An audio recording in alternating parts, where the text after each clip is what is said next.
Hello, welcome to Holding Space for Change.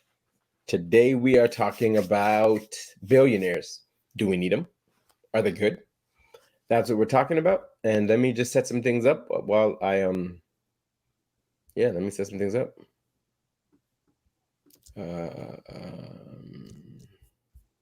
Keeping this one. I think I put him in there. I did. Refresh. Let me take this one out. I like the order to be. Let's go with that. How are we doing? Hello. Look who's here. What up? Yesterday was a good episode, Iman. You know what I mean? What up, people? How y'all doing? Hello. Missed you yesterday. Hello. Didn't have to miss you yesterday. Nice face. How's everybody doing? Today we are talking about billionaires. And Kevin, I see you. You sent me a bunch of good stuff. And what's this? Oh, you sent me some stuff. I didn't see that. Okay, is it just who else is here today? Right now, is it just us? Let me check. It's just us. So my friend T was saying that she wants me to talk more about healing and healing topics. And since it's just us here, real quick, I wanted to get your opinion on that. Healing. What do y'all think? Healing modalities and things like that. I'm not sure. Okay, so you sent me something on white privilege. You sent me something. Is this a song? Maybe it's a song. I might do this. All right, you know what? I'm going to do this. Kevin, I'm going to play the thing that you sent me, but in like 5 minutes, we're going to get after. How y'all doing? So today we're talking about billionaires.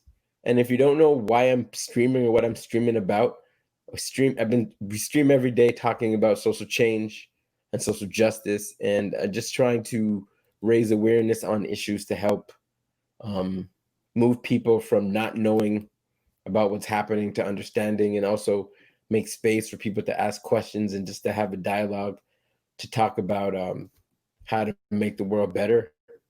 Generally, we obviously support defunding the police. We support Black Lives Matter, but we also support human rights and all that good stuff. We're discussing generally, we're in the space between revolution and reform. To me, reform is the bare minimum, and revolution is inevitable. But that's kind of, if you're new, if you would like to engage in a conversation with me and with this so that I can post your comments on the screen, please go to the Holding Space for Change page. I will post that right now on my profile, on my profile thing, so you can see it. It's posted there. If you would like to say hello so that I know who you are, that would be good too. But again, today we are going to be talking about billionaires. Do we need them? Do we like them? How do we feel about them? That's what we're talking about.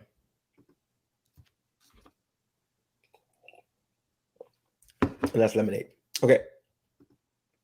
I still can't breathe. Kevin sent me this video. I'm going to play it. It's called I Still Can't Breathe. Let's see how this goes. There we go. Okay.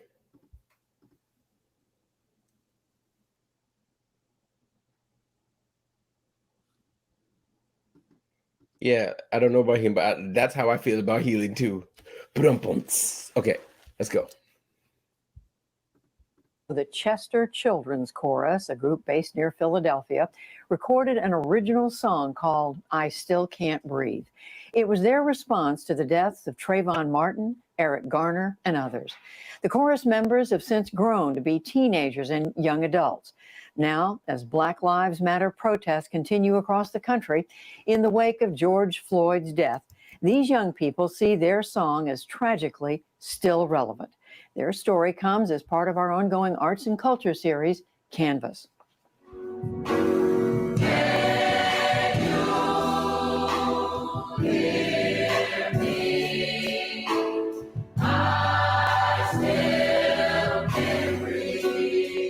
When we performed I was around 10, 11 years old. When I hear the song now, there's a huge sense of deja vu. 4 years ago, I was a kid singing this song. Now I'm an adult and I'm a grown man. And the same things are happening. It's literal. It's also a repeat of the words of Eric Garner's last words before his life was taken from him. And it's also a metaphor for the Black experience in America. Why are you afraid of me? The song is talking to those people who are constantly denying that there is a thing such as racism. There is a sense of hope because there are young kids singing it, but there's also a sense of helplessness. Also because there are young kids singing it. Young Black children realize what's going on. And some adults don't know what's going on or refuse to believe what's going on.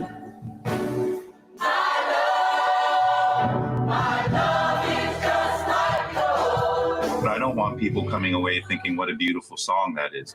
Why should we be hearing Black men begging through a choke, I can't breathe? Why should they be pleading?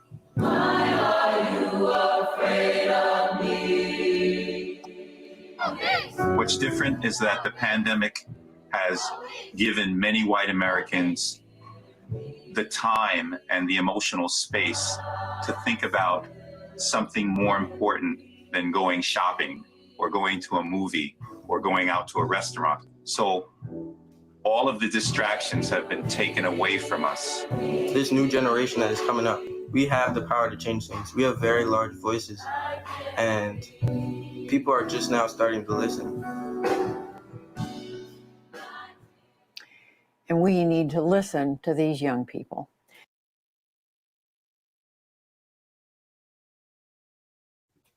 That was a very good, that was a very good clip. That was a very good clip. That sounds very powerful. Yeah. What else did we think?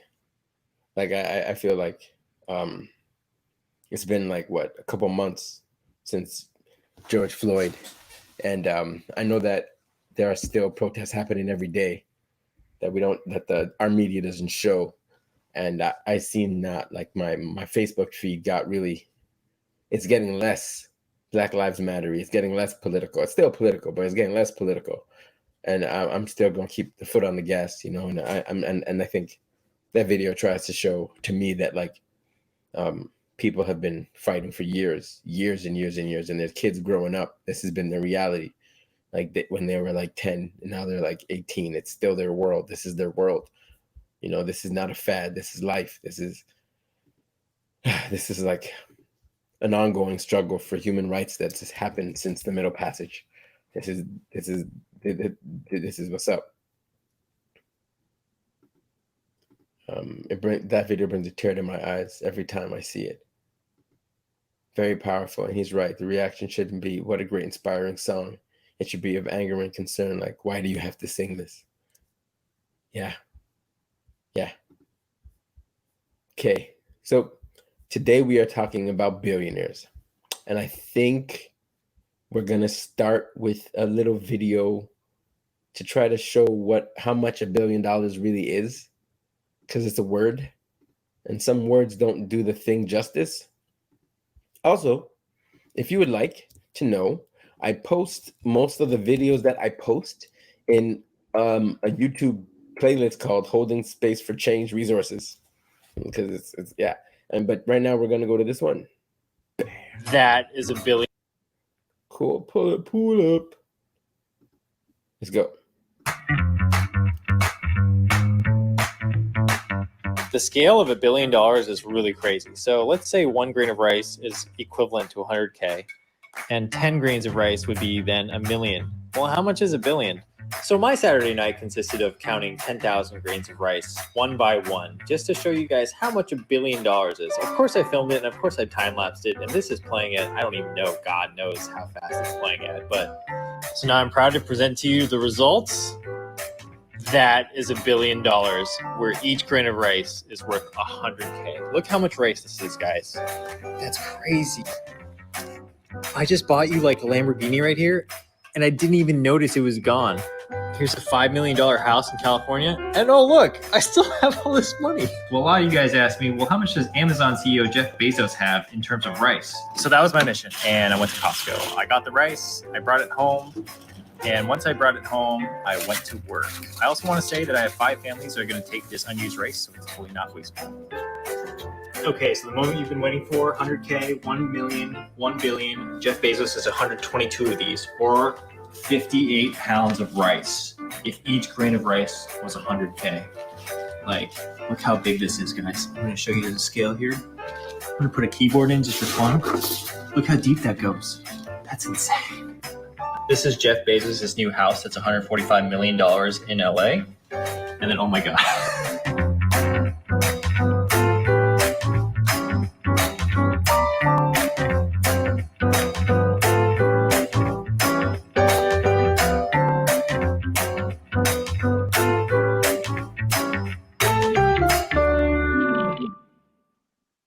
Who are the people that run the world? It's not some shadowy secret.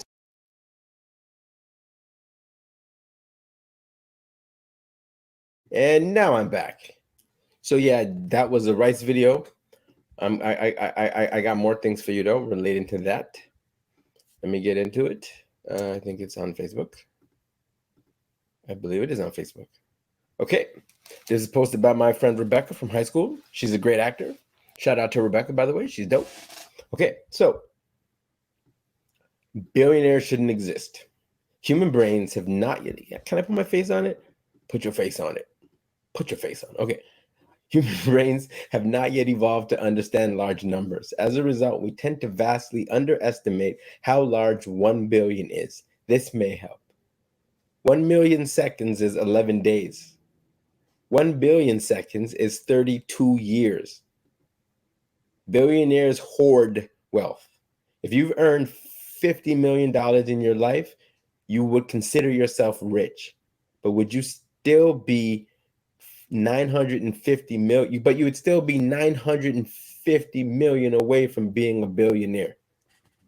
Yeah, I hope my volume's good. Can you hear me good? You guys can hear me good, right? Yeah, you can hear me good. $1 billion is such an incomprehensibly large sum of money that it'd be difficult to actually spend. That's my whole thing.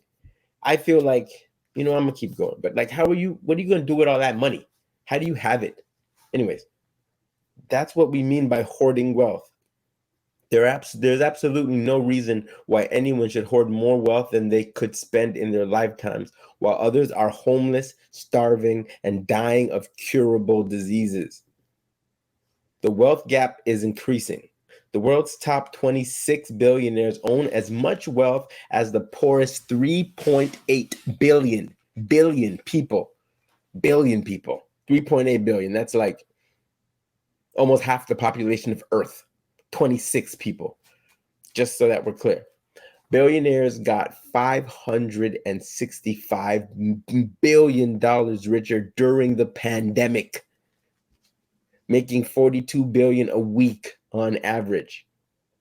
In 2019, the number of billionaires grew by 8.5% to 2,825 people, an all-time high. The combined wealth of the world's billionaires reached 9.4 trillion. Now we're just getting stupid money. $1 trillion, come on. And we got some names. Okay. The United States now has 630 billionaires whose wealth totaled nearly 3.4 trillion as of April 29th. Meanwhile, the 400 richest Americans, according to Forbes rankings, have as much combined wealth as the poorest 64% of American households. That's 400 people. Okay. Well, are these the Walmarts? These are the Walmarts. Anyways, billionaires don't earn their wealth. There are two ways to become a billionaire. One, inherit it, like 44% of all billionaires. And where are they inheriting it from? It's disgusting. It is. Yo, good. It's disgusting. Like, really, really, really, when I think about billionaires, I feel like they have a tapeworm in their soul.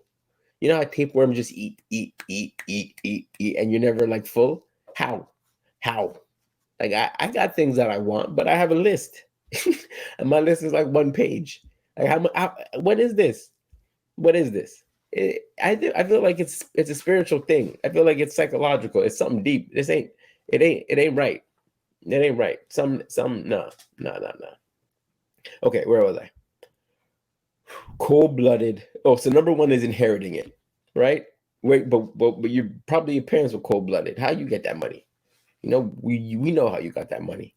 Part two, cold-blooded, merciless exploitation of the working class.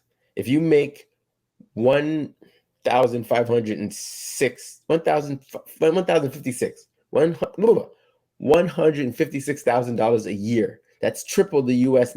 average income. It would take you 6,410 years to earn $1 billion. So if you make triple the amount of the average American, you would need almost 7,000 years to earn $1 billion. Just so that we're clear. If you make the federal minimum wage, it would take you 70,000 years. So this idea that you work to earn it, it's not possible. Just done. It's done. A billionaire is not working 70,000, right? 70,000 times harder than the average janitor. Labor creates wealth. All right, let me go to what Kevin says. It's probably not even accurate. There is really no way to access how wealthy these people are because some of their money is hidden. One billionaire even said he doesn't know how much money he has. Wow. Okay, let's keep it going. Self-made billionaires acquire their wealth by exploiting the working class. And here are two examples. Jeff Bezos, the world's richest man and CEO of Amazon, where employees qualify for food stamps. If you're working a job and you got to get food stamps, you're a slave. Straight up. You're being exploited. Your human dignity is not. How are you? That's ridiculous. That doesn't make any sense. Because his money's profit, right? It's profit. He could give it back and still be hella rich. Like, that's what I think I want to say in this moment is like he could give some of it back to his employees and still be stupid rich. Like, he could. Yeah. Food stamps can be fired for taking bathroom breaks. Yo, that's true. There's a John Oliver episode about this. And suffering notoriously bad working conditions. He makes more in 1 minute than his warehouse workers make in a year. In a minute. In a year. A minute. The Waltons of Walmart are the world's richest family. Walmart is regularly sued for illegal labor violations, forcing people to work off the clock, denying overtime pay, and subjecting employees to terrible working conditions. They give almost none of their cash to charity. And when they give money to charity, they write that back off, by the way. Also about billionaires, I'll keep it going. Billionaires aren't actually charitable. I was about to say that. Jeff Bezos made headlines for donating $100 million to Feeding America in April. He makes $215 million a day. So that's half a day. Bill Gates donated $589 million to charity in 2019. That's 0.6% of his $98 billion net worth. His foundation is also a neo-colonialist nightmare for many reasons. Google this. We will Google this. That's an episode. Even if it's just a tiny fraction of their net worth, aren't hundreds of millions of dollars still doing good? Well, no, because that wealth that they're donating came directly from exploiting the poor. Throwing a teeny fraction of that money they stole back to charity doesn't erase that. Billionaires' existence reinforces the conditions necessary for extreme poverty to exist in the first place. So basically, billionaires create poverty by employing people for slave wages. Billionaires pay less in taxes than we do. American billionaires paid less in taxes in 2018 than the working class. Another sign that one of the biggest problems in the US is only getting worse. In 2018, billionaires paid 23% of their income to federal, state, and local taxes, while the average American paid 28%.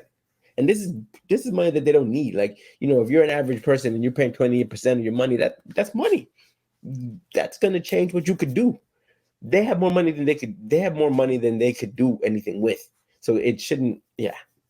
All right, I'm going to get to a comment. It's crazy how people in poverty internalize they are not worth basic things. It is. Oh, I'm going to get emotional. They are not worthy of basic things like a house, nice clothes, food, education, because the system makes you feel like you aren't worth it when they won't give things like basic income or housing, where these billionaires feel they deserve all this money and they earned it and they worked hard for it, and the donations are just take down their taxes, doesn't it? Yeah, like their donations are write-offs. But also, I think what you're saying is really powerful, that like people who are in poverty don't feel like they're working hard enough, and they look at these people like they've earned it. And that's why I want to do this episode. I want to just like try to dispel the energetic myth that billionaires earn their money. And I want to like try to get people to have a conversation just about the amount of work, or your labor and your value your labor and your economic income are not one-to-one. So if you're working very hard and you're not making money, it's not because you're not working hard. And if someone is making a lot of money, they might not be working hard. It's not one-to-one. The system doesn't make sense. And it's a shame that we live in a world that values people based on their income and not on their humanity. And this idea that like working makes you holy or good or whatever is the Protestant work ethic. And it's kind of a bad idea, I think. Okay. Tapeworm of the soul. The fact that billionaires exist proves the hierarchy of capitalism and how horrible it is. You can't genuinely believe that one person can work 800 times harder than their employees. It's physically impossible. Yet it's normal to think that in our society. It's not hard work. It's exploitation to get to the top, and they use the state as a tool to keep their position, to crush their opposition. Yeah, because when you have that much money, you can now lobby the government. And when you lobby the government, you can then change laws and reduce your taxes. So you get rich exploiting people, and then you use that money to alter the government to make it easier for you to continue to exploit people, and rinse and repeat and rinse and repeat. And this loop has been happening for centuries in a way. And that's how we got to where we are. Now, I want to say that there is hope in the fact that we're talking about it, in the fact that this dialogue happening. There is hope. Like we're gonna, but I just want to have this conversation. I think it's important. And many of them pay less in taxes by percentage than yes. Okay, I'm gonna keep going. Billionaires are a threat to democracy. Billionaires are some of the most important political figures in the country, but they are unelected, which means the public has no direct way of holding them accountable. They devote massive amounts of money to cutting government programs and slashing taxes on corporations and the rich, and the rich, against the wishes of the majority of Americans. So when I talk about neoliberalism, this is really what we mean. We mean when the governments are no longer serving people and become bought off or slave to or interested in making it easier for exploiters to make more money. And the government now becomes a tool of the exploiters. And this is how it happens. And this is the loop. When speaking publicly, they almost always say things that Americans would broadly agree with, or that would improve their image. And that's the other thing. Like, because our media is also created by these really rich people, there are a lot of subconscious and subtle and not so subtle brainwashing, in the sense that our moral values are really a result of the media we consume. Like, for example, Disney princesses. Princesses ain't normal. My family, my brothers, they called like my nieces princesses. Everybody's a princess, princess, princess, princess. A princess is the daughter of a king. King ain't normal. King is probably due to exploited some people. A king, how did he get his crown? Was it God? No, it was war. So, like, daughter of a warmonger, that's not cute. But we call it a compliment. Oh, you're a princess. No, that's monarchy brainwashing.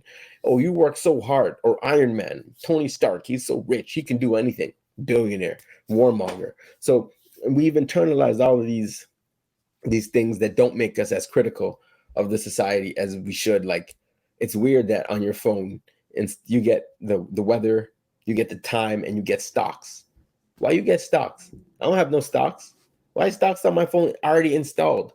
They think I think like they think I care about my stocks. It's because the whole society's catered towards the rich, and it's weird. It's askew. All right, but when speaking publicly, okay, I said that. One of their primary defenses against public outrage is the prevailing impression that many of them are good-hearted and charitable, like a good billionaire, and they have the interests of the general public in mind. Instead, this pattern of outspokenness, only when their views line up with the majority's, promotes a right-wing worldview in which billionaires are seen as society's paternalistic benefactors. Like, ooh, we enslaved your whole family, but here's a gift. It couldn't be further from the truth. Billionaires are self-interested, and they go to great lengths to promote their own well-being over the well-being of others.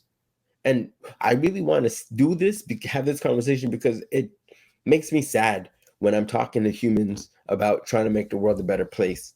And in that conversation, they revealed to me a desire to be like really, really rich. And it's like, how are we going to talk about human rights, but you have this desire to be like these billionaires? I don't just critique billionaires. I critique the society that makes billionaires possible, and I critique anybody who wishes to be one also. Like, what's up with you? You want tapeworms? Anyways, billionaires truly do not give a fuck. It would cost $20 billion to end homelessness in the US. Mike Bloomberg could make that tomorrow. Mike Bloomberg could do that tomorrow and still have 28 billion to his name. Remember how much 1 billion is. Halting global warming would cost 300 billion. The world's 10 richest people could each throw in 30 billion and still have 386 billion amongst themselves. A lot of these conversations we're having about, oh, we all need to use less and we all need to whatever, the billionaires could do it. The billionaires could do it. Some of these global problems, the billionaires could do it. Many of us are only one real bad year, one medical issue, one lost job, from complete financial ruin. You have one bad year, yeah, it's true, especially in America. Absolutely none of us are one really good year away from becoming billionaires.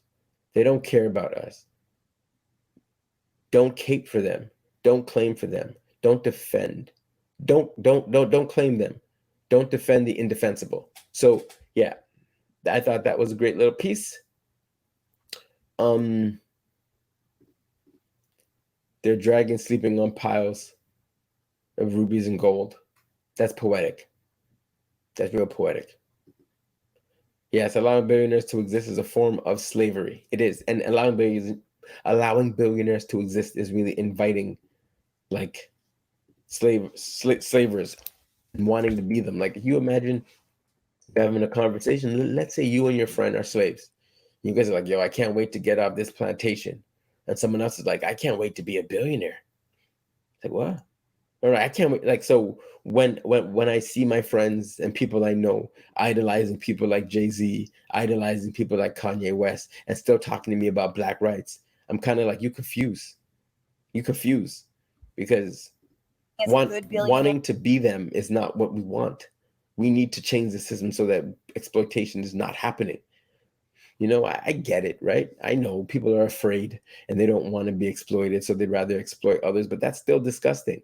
That's the problem. Okay. And the thing is, people who want to be rich are often fed the idea that the economic ladder is attainable for everyone and is just. Reminds me of the movie Parasite, which I haven't seen. I heard it's hot. In the ending, where the son has gone through multiple traumatic experiences and injustice, yet still wants to be rich. Still, he thinks he can be rich. Some say this is a bit of like Stockholm syndrome, where you what's the word? Identify with your abuser, right? Okay, before I get to these videos, I'm going to honor the comments, because one thing that I like to do is really try to crowdsource these videos in a way where I ask a question and get answers from my Facebook feed, so that the dialogue is a bit more, so let's see. So I ask a question, and it's a little bit leading, for sure, and that's on purpose. Should a just society have billionaires? Ask a question. First comment, great question. I think the distribution of wealth in a capitalist society is problematic, especially if the design favors one group over the other. The other thing that I want to really highlight in terms of this show is, like, some of these ideas, right? They're socialist, right? Some of these ideas are left-leaning. But why is it that when I talk to humans, I get so much left energy, and when we vote centrist, we vote right? I want to try to spread the awareness that a lot of these good ideas are not right-wing ideas. And we just got to own that, because politicians follow the crowd. So let's own that. This, if we recognize that there's a problem with capitalism, we need to move to the left. And that's just what it is. Tran says, she's Barzy. That question is an oxymoron. How can it be a just society if there are billionaires? They are parasites of the earth, and the only way they accumulated and hoarded all that money and resources is by stealing wages from workers. Capitalism cannot be just. You heard that? And those who try to justify this anyone who tries to justify this is a bootlicker and has some strain of Stockholm syndrome. Capitalism as a system has brutalized many of the laboring classes. Billionaires and millionaires and capitalists are enemies of the working class. You know what? I'm posting this into the group so the streets can see this. This is heavy. And I think too, like, my family used to read those Inquirer magazines, or people really care about, like, they care about the Queen's wedding and all that stuff, identifying with the Queen and all these people. That's the same Stockholm syndrome. Like, why are you looking up to these people? Okay. Do you guys see that? All right, next comment. No billionaires. Simple. Next comment. Susan, all of us billionaires, which is also no billionaires, right? As AOC said, we're going to quote her later on in the show, no one makes $1 billion. They take $1 billion. So hell to the no. And and then people are saying they really love AOC. And then send any links you really like. Okay, I'll send some AOC links in that comment. I think billionaires are a sign of an unjust society. Absolutely not. My friend Mike says, it probably depends on how the billions are accumulated. If a person can make $1 billion in an ethical way, which is very open to interpretation, but I'll suggest compliance with employment and environmental standards and paying required taxes and remittance is sufficient, then in my view, it would be a gross injustice for the state to prohibit the accumulation of individual wealth. What do y'all think of that? It would be a gross injustice for the state to restrict the accumulation of wealth if the wealth could be done in a fair way. Fair. No way. No. Hoarding as much money is completely self-centered and shows a lack of humanity and is an aberration of what is right.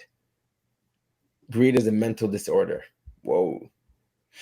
No way. People with severe personality disorders as far as having psychopathic tendencies are billionaires and millionaires of industrialized countries. They hoard and amass their power due to an imbalance or how they were raised since an early age. Just like antitrust laws were enacted by Roosevelt to break up monopolies, there should be a way to prevent amassing these individual fortunes. It would require the ending of capitalism and one of the corrupt pillars of our society. I feel like Don did it. What are y'all thinking about? So these were the comments that I got from my Facebook. Now, clearly, I know a lot of deep people. Shout out to my Facebook, but I just wanted to just show that when you ask a question, this is what you get. This is interesting, right? This idea that how can we as a society protect ourselves from billionaires, or create a society where billionaires shouldn't even be possible? They shouldn't be possible.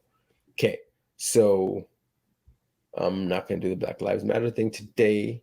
I'm just looking over some of the tabs I have open. I wanted to show this. This is interesting. Is it this one? Look at this.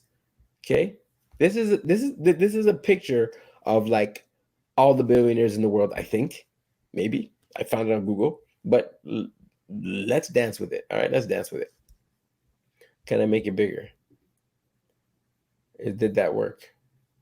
Nope, you can't see it. Hold up. Here we go. What's interesting about it is America has the most billionaires in the world, right? I'm gonna put my face, but America also has a big COVID problem. So how you got all this? How you got the richest people in the world, but your healthcare messed up? Canada's got 44. 44 is not nothing. 44 is a lot considering that we're not that populous of a country like Africa. Africa has 19. Now, I mean, what is this? France is 39. Okay, France. And France is, you see this, right? This is the interesting. I'll post this. This is interesting.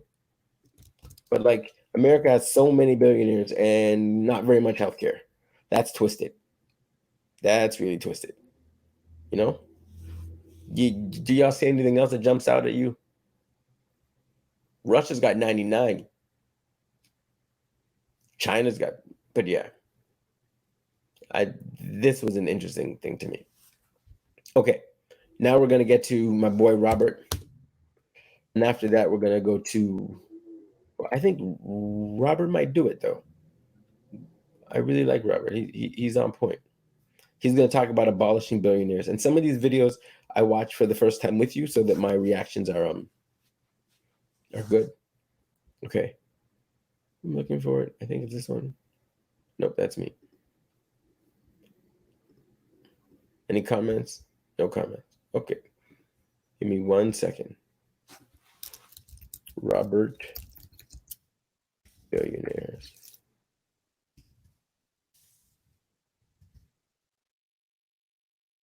Here we go. Should we abolish billionaires? I hope he has some solutions, because how do we stop billionaires without stopping capitalism? That's the question, isn't it? Because people are sick of because sick people are seen as an opportunity for profit. Ugh, that is gross. That's very sad. Okay. More billionaires than at any time in history, while most Americans are struggling to make ends meet. With such staggering inequality, it's fair to ask, should we abolish billionaires? Now, there are basically only 4 ways to accumulate $1 billion, and none of them is a product of so-called free market capitalism. Billionaires themselves aren't the problem. The real failure is in how our economy is organized. One way to make $1 billion is to exploit a monopoly. Jeff Bezos is worth $150 billion. You might say he deserves this because he founded and built Amazon, but Amazon is a monopoly with nearly 50% of all e-commerce retail sales in America. And e-commerce is one of the largest sectors of all retail sales. Consumers have few alternatives, nor do many suppliers who sell through Amazon. For the first 25 years of its existence, Amazon wouldn't let them sell at a lower price anywhere else. And Amazon's business is protected by patents granted Amazon by the United States government and enforced by government. If we had tough anti-monopoly laws, and if the government didn't grant Amazon so many patents and trademarks, Bezos would be worth far less. The same applies to people like George Lucas, Oprah Winfrey, or any other figure whose brand, ideas, or creations depend on copyrights and trademarks, which are laws that have been dramatically extended in recent decades. If these were shortened, these people would be worth far less too. A second way to make a billion is to get insider information unavailable to other investors. The hedge fund maven Stephen A. Cohen is worth an estimated $12.8 billion. Now, how did he do it? According to a criminal complaint filed by the Justice Department, insider trading at Cohen's SAC Capital was substantial, pervasive, and on a scale without known precedent in the hedge fund industry. 8 of Cohen's present or former employees pleaded guilty or were convicted for using insider information. Cohen got off with a fine, changed the name of the firm, and apparently is still at it. A third way to make a billion is to pay off politicians. The Trump tax cut was estimated to save Charles and David Koch, each of whose net worth is estimated to be about $50 billion, and their Koch industries $1 to $1.4 billion a year, not even counting tax savings on offshore profits and a shrunken estate tax. The Kochs and their affiliated groups spent an estimated $20 million lobbying for the Trump tax cut, including major donations to politicians. Not a bad return on investment. More than $1 billion a year back for $20 million put in. Koch Industries has also been a major beneficiary of government programs to fill the Strategic Petroleum Reserve, provide roads and access to virgin growth forests, use eminent domain to seize private land for oil and gas pipelines, get oil subsidies, and profit off federal lands. A fourth way to be a billionaire is to get the money from rich parents or relatives. About 60% of all the wealth in America today is now inherited. And because under U.S. tax law, which is itself largely a product of lobbying by the wealthy, the capital gains of one generation are wiped out when those assets are transferred to the next. And the estate tax is so tiny that only 0.2% of estates were even subject to it in 2017. America is creating a new aristocracy of people who never worked a day in their lives. Let's abolish billionaires by changing the way the economy is organized. Now, this doesn't mean confiscating the wealth and assets of the super rich, but getting rid of monopolies, stopping the use of insider information, preventing the rich from buying off politicians, and making it harder for the super rich to avoid paying taxes. In other words, creating a system in which economic gains are shared more widely. Entrepreneurs like Jeff Bezos would be just as motivated by, say, $100 million or even $50 million. Ooh. But the cost to our democracy of billionaires with enough wealth and power to dictate the rules of capitalism for their own benefit is incalculable. What do you think? Do you think the rules of the free market have been manipulated to benefit the super rich? Let us know in the comments. Also, if you found this video informative, be sure to watch our video on everything you need to know about the new economy. And as always, be sure to subscribe to this channel for more videos like this one. I wanted to let that part play because he's dope. So I think what's also coming up is this idea that billionaires are supported by the government and by policy. So I think I would like us all to be a bit more aware about like where our own government stands on some of the ways that they support monopolies or provide tax breaks or provide help for the super rich. It's not as simple as just demonizing the billionaires themselves. It's also about holding our system accountable, you know? Okay, let's keep it moving. So like something we can do about that is to just push for more like reform along monopoly lines and antitrust laws and like just really paying attention to the way that our governments operate as it relates to money. Okay, now we're gonna get to AOC.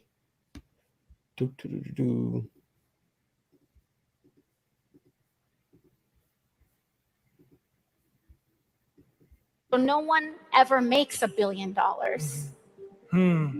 You take $1 billion.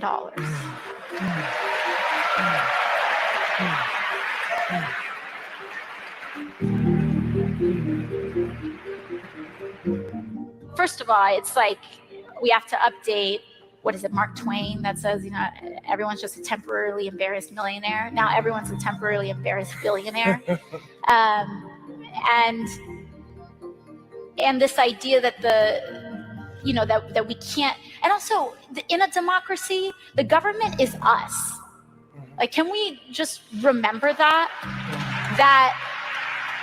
when we fight for full enfranchisement, when we don't deny the vote, when we don't have subjects, when we fight for a democracy for the people and by the people, the government is the public.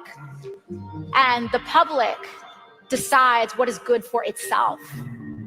And I think that the public has decided that healthcare as a right is worth fighting for, just like education and just like housing. But the problem is all of where the power has already been concentrated, and that having to break that monopoly on power or oligopoly on power. I just want to drill down that a little bit more, though. Why specifically does, I'm Joe Billionaire. I made widgets. I sold those widgets. I made billions of dollars, selling those widgets, making those widgets. Therefore, those billions of dollars are mine. Why am I the enemy of healthcare? Well, you didn't make those widgets, did you? Because you employed thousands of people and paid them less than a living wage to make those widgets for you. You didn't make those widgets. You sat on a couch while thousands of people were paid modern day slave wages, and in some cases real modern day slavery, depending on where you are in terms of food production. You made that money off the backs of undocumented people. You made that money off of the backs of Black and brown people being paid off a living wage, under a living wage. You made that money off of the backs of single mothers, and all of these people who are literally dying because they can't afford to live. And so no one ever makes $1 billion. You take $1 billion.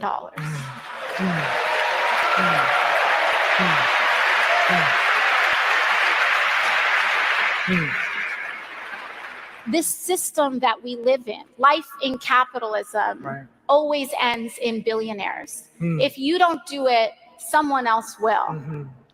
It's who decides to make that choice is kind of just up to, circumstance. But this thing that we live in starves people. And that's why we have to fight for an advanced society. And, for that, I am called a radical. I am called every name in the book. But I just happen to have the view that humanity has lived in many systems and many ways that we organized our society. We have lived through monarchy. We have lived through slaveocracy. We have lived, in the times and societies that our ancestors established and were decimated. But all of this is temporary. Mercantilism is temporary. Slaveocracy evolved into Jim Crow, evolved into American apartheid. But I believe that mercantilism was temporary.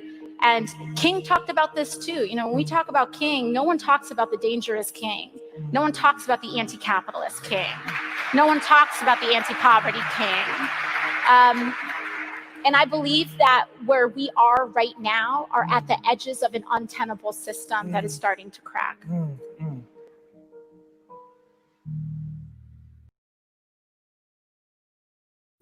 Yeah, so first of all, fire and bars.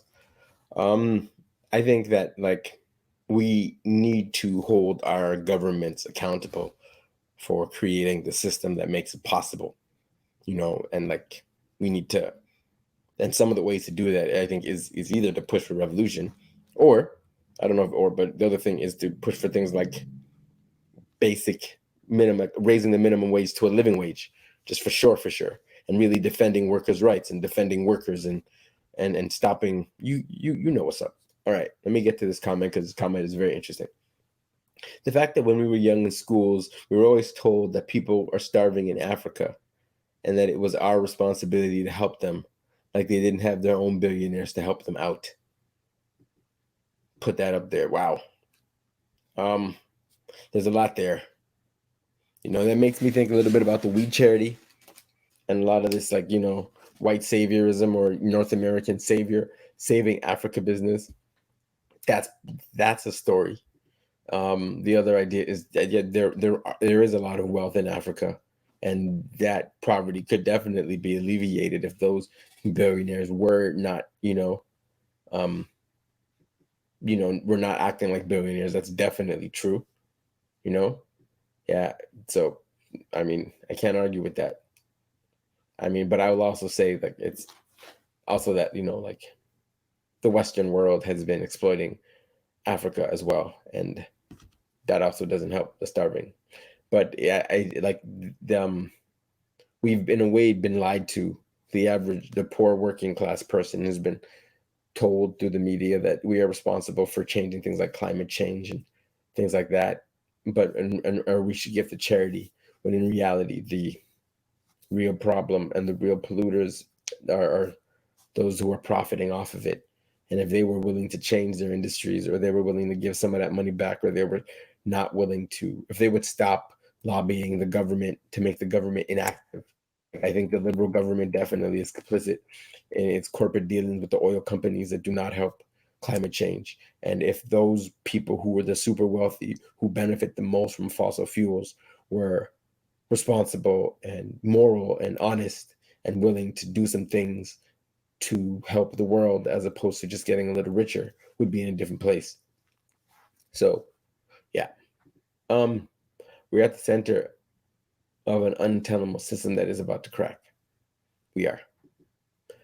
We have 4 minutes left till we hit the hour. I think I'm gonna leave with some more AOC, because I think she's talking about billionaires here, but I think, yeah, that's kind of what I had to say about it. It's not just that the billionaires, yeah, like I'm gonna do an episode on them. I feel like clearly what they're doing with the liberal government. They're bribing people, and it's always been disgusting to me. Like a little white boy is gonna save Africa, really? What the hell? Like, we ain't talking about exploitation. We're not talking about the system. We're not talking about the system. We're talking about voluntourism. You're gonna get on a plane and plant a tree and hug an African, and everything's gonna be okay. Fuck that. Like, like, we're not talking about shutting down sweatshops. We're not talking about any systemic change. We're just gonna be disgusting, and they're disgusting. So they're on my list. Yeah, they're on my list. Like, how are we not gonna have conversations about systemic oppression? How are we not gonna have conversations about exploitation and resource and all that other stuff? How are we not gonna have those conversations? You're just supposed to hug an African and give him a sandwich. Evil. Okay, drop this AOC, and then, yeah, or maybe we should anything else. Yeah, you know what? I think I've made my point. I think it's pretty clear, and I think I also want to say that there are a lot of places for action, right? Like, we need to hold our governments accountable. We need to change the laws that make this shit possible. Like, the exploitation of workers shouldn't be. Migrant workers should have equal rights in terms of labor as anybody else. We should challenge monopolies. We should be harder on. You know what it is. You know what it is. So there are things to do if you are like AOC is what, 29, 28. Like, yeah, if you're wise and brave and whatever, you can try to shake up your party, whatever party you're in. Ask them to be more accountable. Ask them not to be seduced by these corrupt tapeworms. Like, every country, yeah, that's what's up. So there's not nothing. There are things to do, and recognize that these challenges to these problems of billionaires, the answer is left, or in leftist stuff, and not to be afraid of the left. Not to be afraid. Like when the media says, "Oh, I don't know, that person's pretty left. I don't think they're going to get elected." Ignore that. Ignore that, because that media talking head is paid by the right. So we need to end plantation. Any billionaire is a plantation. You know what I mean? A slave owner. We need to challenge that. Advocate for higher basic living wages. Advocate for breaking up these corporations. No more tax cuts. All of that stuff. That's what's up. Yeah. How y'all feeling? I will play this. I'll play this while I wait for comments because I want to see it. It's more AOC spitting fire, by the way. I think it should be.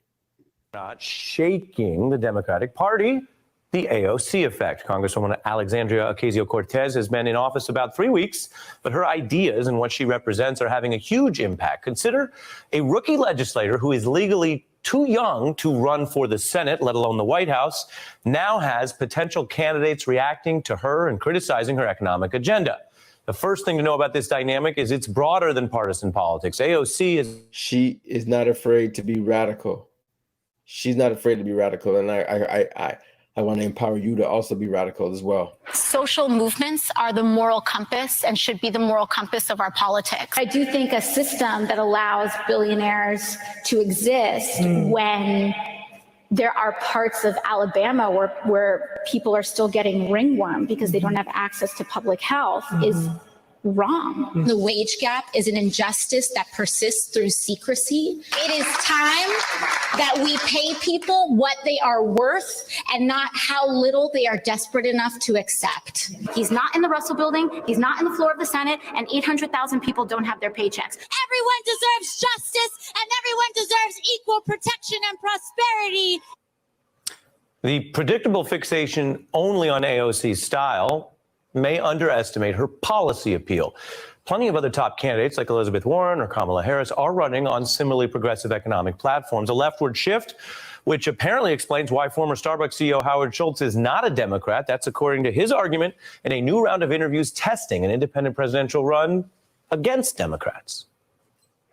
No, I'm not a Democrat. I don't affiliate myself with the Democratic Party, who's so far left, who basically wants the government to take over health care, which we cannot afford, the government to give free college to I don't know who that dude is, and I don't really want to hear his story. We're done. But I want to know who in the Canadian political context, which candidates inspire you the way, or who's spitting bars like AOC? Who's doing anything right now? Who just, that's my question for the streets. Like, who's doing anything? Whose names, or like what policies or what movements are you guys interested in or inspired by? Let me know.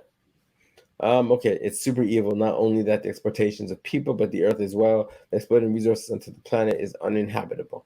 Yes, and I think if we challenge the system, we can stop it. I think we have to. We can't just watch these tapeworms eat us. We have to challenge the system that enables them, because they're using the law to do it. So we have to challenge them. All right, with that being said, people, I'll give you a Wakanda hug. Thank you for your participation, and I will see you tomorrow. Tomorrow we're talking about what? I think it's basic income. Yeah. All right. Be safe, be happy, be well.